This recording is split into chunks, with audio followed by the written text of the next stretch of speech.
আসসালামু আলাইকুম প্রিয় খামারি বন্ধুরা, সবাই কেমন আছেন? আলহামদুলিল্লাহ, আমিও ভালো আছি। আজকে আমার হাতে যে ওষুধটি দেখতে পাচ্ছেন, এটার নাম হচ্ছে জিঙ্ক সিরাপ।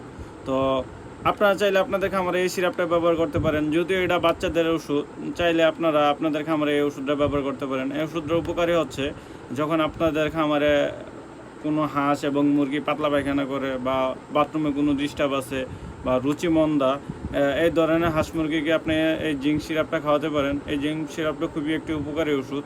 তবে এটা খাওয়ার নিয়ম হচ্ছে 1 লিটার পানিতে 1 চামচ ওষুধ মিশিয়ে দিনে 2 থেকে 3 বার দিবেন, তাইলে খুব ভালো উপকার পাবেন।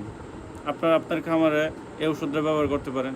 যদি আপনাদের আশেপাশে যদি কোনো ভেটেরিনারি দোকান থাকে, তাহলে ওই ভেটেরিনারি দোকানে গিয়ে বলবেন যে আমাকে একটা জিজব্যাট দেন। তো জিজব্যাট খাওয়াইলে যে উপকারটা পাবেন, জিজব্যাটটা হচ্ছে ভেটেরিনারি ওষুধ। জিজব্যাটটা খাওয়াইলে যে উপকারটা পাবেন, ঠিক এই জিঙ্কটা খাওয়াইলে সেম উপকার পাবেন। কোনো সমস্যা নেই, আপনারা খাওয়াতে পারেন। হাঁস মুরগির কোনো সমস্যা হবে না। আমি আমার খামারে সবসময় এই ওষুধটা খাওয়াই যাই।